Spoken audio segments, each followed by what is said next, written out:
Baik anak-anak, sebelumnya Bapak ucapkan terpujilah Buddha, Namo Buddhaya. Ya, jumpa lagi dengan Bapak pada pelajaran pendidikan agama Buddha pada hari ini ya.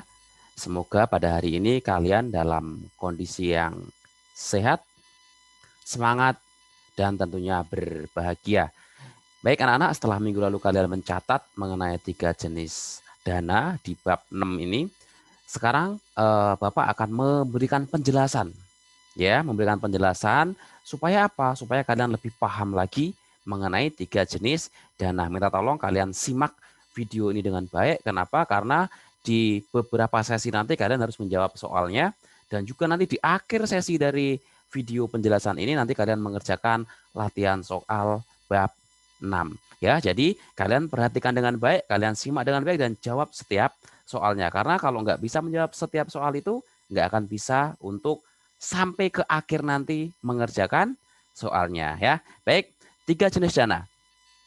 Nah, anak-anak, berkaitan dengan 3 jenis dana ini, kita akan mengawalinya dari kisah pada zaman Buddha dulu. Ya, pada zaman Sang Buddha dulu, seperti yang kita ketahui bahwa pendukung-pendukung Buddha itu sangat banyak sekali. Mereka sangat gemar sekali yang namanya betul berdana untuk keperluan Buddha dan juga para biku lainnya. Nah, ini hanyalah beberapa saja kisahnya ya, yaitu mengenai kisah seorang yang sangat terkenal, yaitu Anathapindika ini. Nama terkenalnya dia, nama yang paling dikenal masyarakat adalah Anathapindika. Yang mana arti dari Anathapindika itu sendiri adalah pemberi kaum miskin. Bapak kira kalian sudah tahu semua mengapa Anathapindika diberi nama, diberi julukan pemberi makan kaum miskin. Ya, karena Anathapindika ini selalu menyediakan makanan kepada siapapun. Jumlahnya tidak hanya 1-2 orang, ratusan. Ya, kepada pengembara dan sebagainya yang memerlukan makanan, mereka semua bisa datang ke Anathapindika dan makan secara gratis. Tidak hanya kepada orang biasa, Anathapindika pun selalu menyediakan dana makanan untuk para biku dan juga sang Buddha. Ya, ini selain itu Anathapindika ini juga pernah yang namanya memberikan satu buah wihara yang paling terkenal pada zaman sang Buddha, yaitu wihara Jetawana. Yang mana wihara Jetawana ini anak-anak ini dibeli sang Buddha dari seorang pangeran yang bernama Pangeran Jeta. Pangeran Jeta ini sudah kaya raya. Sudata atau Anathapindika itu mereka juga sangat kaya raya juga. Sebenarnya Pangeran Jeta ini nggak mau menjual tanahnya. Makanya kalau melihat di cerita ini, Pangeran Jeta tuh sangat sangat sadis sekali ya. Masa menjual tanah dengan kepingan emas, yang mana kepingan emas ini diletakkan di tanah, misalnya tanahnya segini. Nah, kepingan emas ini disusun satu persatu anak-anak sampai menutupi seluruh tanah ini. Nah, seberapa banyak yang tertutup oleh kepingan emas itu, itulah yang boleh dibeli oleh Sudata. Dan Sudata langsung menyanggupi anak-anak. Ya, Pangeran Ceta ini bukan sengaja untuk menjual, untuk memberi harga ini supaya Sudata tidak jadi membeli, tidak. Tapi sebenarnya memang Pangeran Ceta nggak mau menjualnya. Ya, tetapi karena diberi syarat yang begitu besar tadi, Sudata tidak menyerah, langsung bersedia tetap membeli tanah tersebut untuk membuat sebuah wihara yang dikenal dengan wihara Jetawana. Wihara Jetawana itu pada zaman Sang Buddha sangat terkenal anak-anak. Nah, ini 3 jenis dana anak-anak menurut kitab Sang Yangka Mahayanika. Ya, yang mana ini juga merupakan salah satu kitab agama Buddha begitu ya. Ini jenis-jenis dana ada 4 kalau menurut dari kitab Sang Yangka Mahayanika. Apa saja dana menurut Sang Yangka Mahayanika itu? Yang pertama adalah Amisa dana, dalam bahasa Palinya ini bahasa Pali yang familiar, kalian juga bisa untuk menghafalnya. Saya berharap sih kalian bisa menghafalkan Amisa dana, yaitu dana berupa materi. Kemudian Ati dana adalah dana untuk kepentingan pribadi demi kebahagiaan makro yang lainnya, dan juga Mahati dana, yaitu dana jiwa raga seperti yang dilakukan oleh para bodhisatwa itu, yang rela mengorbankan dirinya, mengorbankan tubuhnya untuk kebahagiaan makhluk yang lain. Dan yang keempat adalah Dhamma dana. Dhamma dana yaitu dana dalam bentuk kebenaran, ajaran kebenaran, praktek-praktek dhamma. Nah, baik, Berikutnya, nah dana kebendaan atau dana materi tadi, amisadana. Ya, amisadana berarti memberi dana dalam bentuk materi seperti yang ada di gambar ini. Ada pengemis, kita memberi uang. Berarti uang itu adalah termasuk dana kebendaan atau dana materi. Contoh-contoh dana yang lainnya apa? Ini Bapak hanya memberikan contoh dana materi hanya sedikit saja ya anak-anak. Nah, seperti saat ini, di mana saat ini bencana alam di negeri kita itu sangat banyak sekali. Dari awal Januari sampai sekarang sudah ratusan terjadi bencana di Nusantara ini anak-anak. Yang paling hebat misalnya yang beberapa saat waktu lalu di hari Jumat lalu itu terjadi banjir di Jakarta, Tangerang juga. Ya, nah memberi bantuan makanan, obat-obatan, bahkan uang, nah itu termasuk dana materi ya kepada korban bencana. Kemudian memberi uang kepada pengemis seperti yang digambar ini itu juga seperti itu adalah dana materi. Memberi makan, memberi dana makan kepada para biku atau saat pindah patah itu juga termasuk dana materi. Dan juga memberi barang yang masih layak tentunya. Kalau memberi barang yang tidak layak, yaitu bukan dana yang baik. Karena kalau memberi barang yang tidak layak itu malah justru akan menimbulkan masalah baru bagi penerimanya. Barangnya rusak, tidak bisa dipakai, nah sehingga nggak ada manfaatnya, malah menjadi sampah bagi si penerimanya. Sehingga kalau kalian mau memberikan dana berupa barang yang setengah pakai misalnya, pakaian bekas, mainan bekas, boleh nggak ada masalah. Tapi pastikan dulu pakaian atau mainannya itu dapat digunakan dengan baik ya. Berikutnya, nah dana kehidupan. Nah seperti di gambar ini anak-anak, di gambar ini adalah secara simbolik ini para biku dan juga tokoh-tokoh yang lain sedang melakukan kegiatan. Yes, function, betul. Function, mereka ini sedang melakukan function. Kita mengenalnya di Weda sering menyebutannya function. Function itu apa? Function itu adalah melepaskan makhluk hidup ke habitatnya, bukan ke tempat yang salah. Nah, contoh dana kehidupan itu apa? Dana kehidupan contohnya adalah memberi obat-obatan kepada orang yang sedang sakit. Kenapa? Karena ketika memberi obat yang tepat berarti sudah menyelamatkan orang itu dari penyakitnya. Dengan selamat dari penyakit dia akan mempunyai kesempatan untuk lebih lama hidupnya. Donor darah, saat ini kalian belum bisa, umur belum mencukupi. Tapi nanti kalau kalian sudah besar, ketika sudah usia 17 tahun ke atas, kalian bisa untuk mengikuti donor darah. Ya, kemudian menyelamatkan hewan yang sakit, terperangkap dan lain-lain. Nah, ini juga ada kisahnya kan di buku paket kalian? Hewan terperangkap, yaitu kisah dari Samanera itu, Samanera kecil, masih ingat? Iya, yang mana singkat ceritanya Samanera kecil ini sudah dilihat oleh gurunya bahwa enggak lama lagi umurnya sudah habis. Ya, akan meninggal dunia. Sehingga gurunya ini dengan bijaksana menyuruh agar Samanera ini pulang kampung menemui orang tuanya supaya orang tuanya melihat detik-detik terakhir putranya yang menjadi Samanera itu meninggal. Akan tetapi singkat cerita di tengah perjalanan Samanera tersebut menyelamatkan sekelompok semut yang tenggelam di air. Dan berkah dari kebajikan itu akhirnya singkat cerita Samanera kecil tadi yang harusnya karma baiknya terlahir sebagai manusia sudah habis, bertambah lagi. Hanya sekelompok semut yang diselamatkan. Bayangkan kalau itu adalah orang yang sakit, yang jauh lebih banyak, jauh lebih besar, jauh lebih bisa berbuat kebajikan yang banyak dibandingkan seekor semut. Pasti berkahnya akan semakin banyak. Dan function ini pasti kalian juga sudah pernah mengikuti dan dapat melakukannya. Ya, kenapa? Karena kalau dengan melakukan function ini berarti mereka hidupnya bebas lagi. Makhluk-makhluk hidup itu. Ya, nanti kalau misalnya apa namanya ada ikan yang dimakan sama ikan yang lebih besar lagi kayak di Upin Ipin menyelamatkan katak dilepaskan langsung dimakan ikan, ya gak ada masalah anak-anak. Itu bukan kesalahan kalian. Ya, yang penting kalian sudah melepaskan lagi ke habitatnya dan mereka memiliki karma masing-masing. Ketika dimangsa oleh binatang lain berarti memang sudah karmanya karmanya makhluk tersebut untuk berakhir di kehidupannya pada saat itu ya. Baik, berikutnya setelah dana kehidupan ada dana kebenaran. Nah, dana kebenaran ini adalah dana yang tertinggi anak-anak, nilainya, manfaatnya. Ya, dana kebenaran. Nah, ini di sebelah sini ini slide-nya adalah menggambarkan tentang orang-orang yang gemar memberikan dana kebenaran. Ya, dana kebenaran itu dari pengertiannya adalah dana yang berupa mengajarkan kebenaran, kebaikan. Siapa yang suka mengajarkan kebaikan itu? Para biku tentunya. Seperti di gambar ini, biku nggak pernah mengajarkan yang namanya keburukan. Biku itu selalu pelestari dhamma yang mengajarkan kebenaran. Kemudian guru, utamanya guru agama, pasti para guru itu selalu mengajarkan pengetahuan yang baik, yang bermanfaat buat anak-anaknya.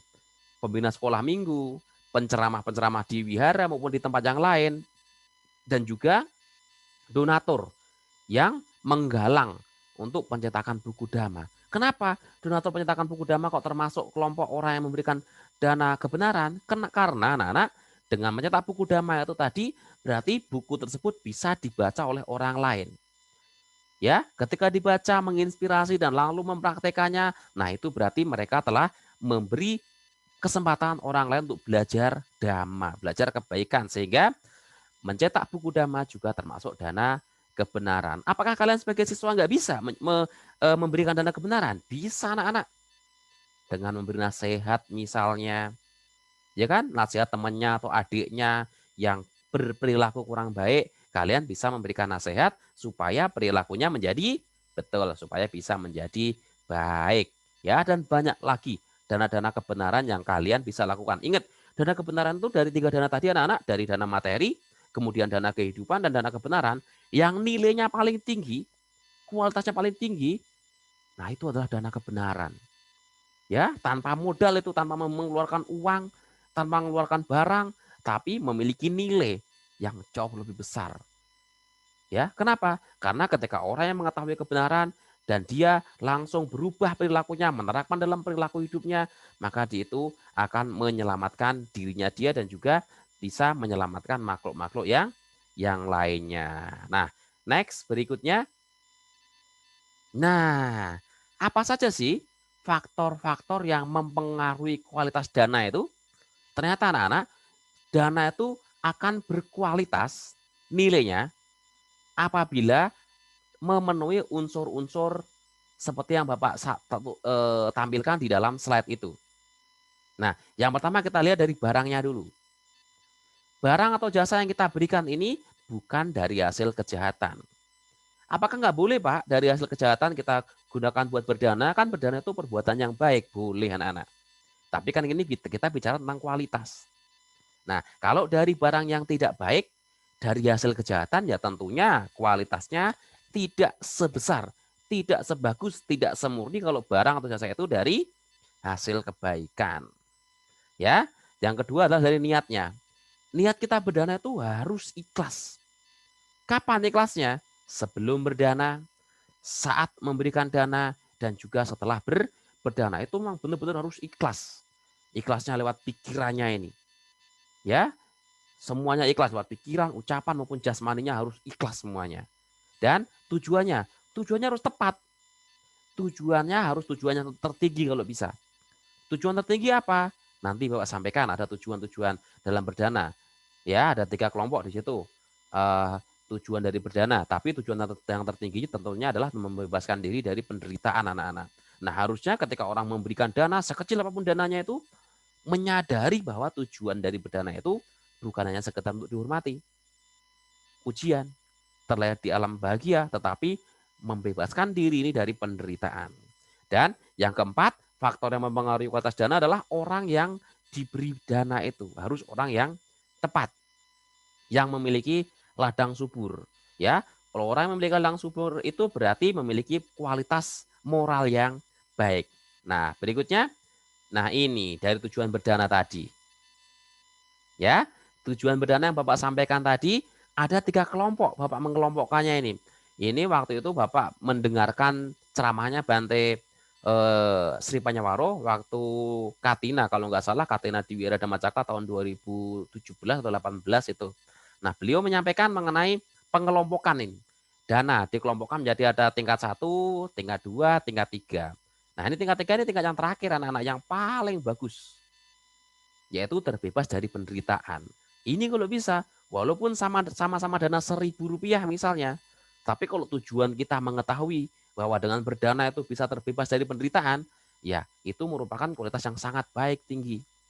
Ya, nah tetapi kalau bagi orang yang kelompok kelas 1, kelompok tingkat pertama ini, Banyak orang kelompok tingkat pertama ini yang berdana sebatas ingin dipuji, ingin dihormati. Biasanya orang seperti ini dia akan sangat senang kalau berdana itu diliput, difoto-foto, direkam, dan diupload ke media sosial. Sangat senang sekali. Apakah salah, Pak? Tidak salah. Boleh-boleh saja, anak-anak. Tetapi itu bukan tujuan yang tertinggi. Boleh itu sudah otomatis akan diperoleh ketika kita memiliki tujuan yang tertinggi ini.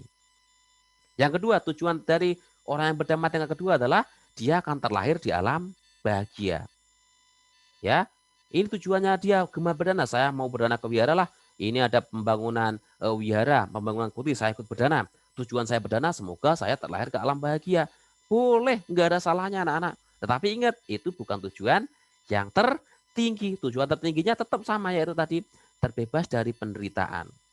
Nah, seperti yang tadi Bapak sampaikan, walaupun kita berdana cuma Rp1.000, kalau kita memiliki tujuan yang tertinggi, kita akan mendapatkan tiga-tiganya tadi, anak-anak. Mendapatkan pujian dan penghormatan, terlahir di alam bahagia, dan yang jauh lebih bagus lagi adalah kita akan terbebas dari penderitaan, padamnya yang namanya noda-noda batin, kekotoran batin. Itu tujuan berdana, walaupun jumlahnya sama, tetapi ketika pikiran kita mengetahui tujuan yang berbeda, hasilnya pun akan berbeda. Ya, nah ini berkaitan tadi mengenai faktor yang keempat. Faktor yang keempat adalah mengenai ladang yang subur. Ladang yang subur itu berarti kelompok orang-orang yang memiliki moralitas paling baik. Nah, kalau zaman Buddha dulu yang pertama adalah Buddha. Ketika seorang berdana kepada Buddha, wow, hasilnya, berkahnya sangat besar sekali. Tapi zaman sekarang tidak bisa. Nah, dari kualitasnya berdana ini orang yang paling subur dan pertama adalah dari orang tua, para biku, kemudian orang yang membuat si pemberi bahagia, orang-orang yang suci, petapa, bahkan kaum miskin, bisa kita memberikan dana kepada siapapun. Tapi kalau dilihat dari segi paling besar kualitasnya ya tentunya ke orang tua. Kenapa? Karena mengingat mereka sudah banyak berjasa kepada anak-anaknya. Ya, kepada siapapun boleh, kepada binatang pun boleh. Tapi kalau melihat dari ladang yang paling subur, orang tua, sangha, orang suci, petapa itu adalah yang memiliki ladang subur paling baik. Oke, berikutnya. Nah, cara melakukan berdana yang baik. Nah, di gambar ini ada orang, para umat yang sedang berdana kepada seorang biku. Nah, kalau zaman Sang Buddha tidak seperti itu dananya ya. Karena para biku pada zaman Sang Buddha itu melakukan pindapata. Nah, cara melakukan dana yang baik itu bagaimana? Yang pertama kalau bisa ya diberikan dengan cara yang pantas. Cara yang pantas bagaimana? Dengan kalau di wihara itu berarti dengan bersimpu. Kalau pas kalian mengikuti perayaan dana, waktu di sekolah juga ada kan? Perayaan Katina Dana, itu kan diberikannya dengan bersujud dulu kepada para biku, memberikannya nggak dilempar, memberikannya dengan cara yang baik, dengan penuh hormat juga. Kalau bisa diberikan dengan tangan sendiri, ya selagi tubuh kita bisa. Kalau kecuali tubuh kita sakit, nggak bisa, ya bisa menitip kepada teman, orang tua, saudara bisa. Ketika memberikannya ini harus penuh dengan keyakinan. Yakin apa? Yakin bahwa dengan berdana ini dapat membebaskan diri ini dari penderitaan dan juga diberikan pada waktu yang tepat. Nah, itu. Nah, berikutnya anak-anak, slide berikutnya. Nah, macam-macam berdana berdasarkan kecil dan besarnya manfaatnya itu anak-anak. Ya. Nah, ini kelompok-kelompok berdana ini macam-macamnya itu ada 4 ini anak. Ada dananya kecil, manfaatnya kecil. Contohnya apa? Dana kepada pengemis, dana pada pengamen itu kan pasti dananya kecil kan, 1.000, 2.000 begitu. Dana 1.000 hasilnya kecil juga. Tapi dana 1.000 tadi bisa hasilnya besar, bisa. Contohnya apa? Dana kecil, manfaat besar, yaitu dana 1.000 tadi kita danakan kepada biku, kepada orang suci, kepada orang tua. Nah, maka berkahnya pasti akan jauh lebih besar padahal sama-sama 1.000 ya. Ini adalah kelompok jenis dana kecil, manfaat besar. Nah, yang ketiga ini dana besar, manfaat kecil. Apa contohnya? Contohnya adalah ketika perayaan ulang tahun, pesta. Nah, itu kan uangnya yang diperlukan besar, tapi manfaatnya sangat kecil.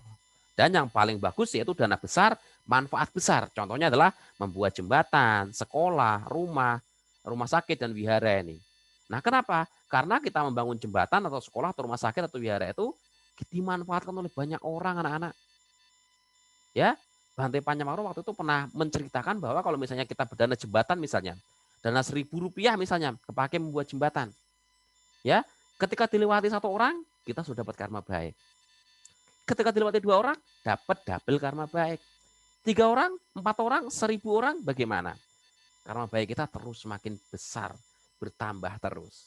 Ya, nah itu adalah macam-macam dana berdasarkan besar kecilnya manfaatnya. Ya, nah baik sedikit lagi. Nah ini anak-anak, ketika kita berdana itu, kita akan memiliki banyak manfaatnya. Ya, tidak ada orang yang memberi dana itu langsung hidupnya miskin, tidak ada anak-anak. Apa manfaat berdana yang akan diperolehnya? Nah, yang pertama anak-anak, ini hanya beberapa yang Bapak tampilkan ya. Pasti sifat buruk kita yaitu kikir akan hilang. Lama-lama hilang. Awalnya nggak mau berdana, karena sering berdana maka sampai sifat kikirnya tadi hilang. Yang kedua tentunya punya banyak teman, dicintai banyak orang.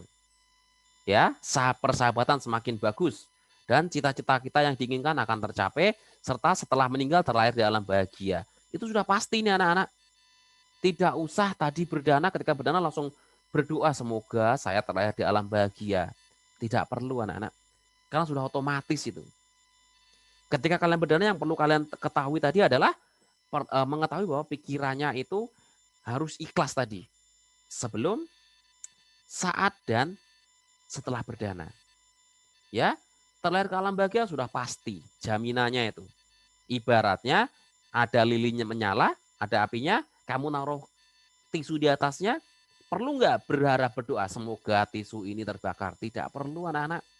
Sudah otomatis, sudah alamiah bahwa tisu itu akan terbakar. Ya, baik. Sebagai kesimpulannya pada hari ini tadi anak-anak, kita belajar mengenai 3 jenis dana, ya, yaitu adalah dana materi, kemudian dana kehidupan, dan dana dhamma. Nah, dana dhamma ini adalah dana yang paling tinggi manfaatnya. Tadi kalian juga sudah belajar mengenai bagaimana faktor-faktor yang mempengaruhi kualitas berdana, kemudian macam-macam dana juga berdasarkan besar kecilnya, dan juga manfaat dari gemar berdana ini tentunya akan sangat banyak sekali manfaatnya bagi kita. Tetapi yang Bapak tampilkan di sini hanya sedikit. Nah, Bapak rasa hanya itu yang perlu Bapak sampaikan pada kesempatan kali ini. Nah, selanjutnya kalian kerjakan tugas yang ada di link ini. Tinggal klik tugas.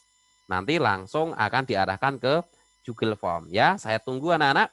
Bapak tunggu sampai hari ini tugasnya harus selesai. Terima kasih atas perhatiannya. Bapak ucapkan terpujilah Buddha. Namo Buddhaya.